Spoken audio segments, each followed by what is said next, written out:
If you register your phone with the National Do Not Call Registry, you may stop a lot of unwanted sales calls. One group is exempt from the list. 22 News reporter Kate Gosley working for you tonight with which calls cannot be blocked. It can be frustrating. You just sit down for dinner with your family and the phone rings. Maybe even more of a bother when the person on the other end is trying to sell you something. I get them on my cell phone and I get them to my house, and they are very annoying. If it is a sales call, there's something you can do about it. You can register on the National Do Not Call list. But as we inch closer to election season, many of those phone calls are coming from political campaigns.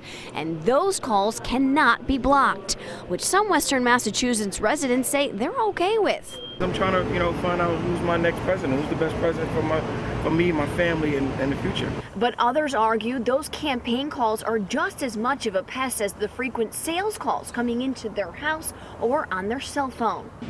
In my opinion, during the daytime is one thing, but when they're calling, 7, 8, 9 o'clock at night, then, it's interfering with your family life. Other calls still allowed, even if your number is registered on the Do Not Call list, include charitable calls, debt collection calls, and telephone surveys. But consumer advocates warn if you're still getting sales-type phone calls while registered on the Do Not Call list, chances are those are some part of a scheme.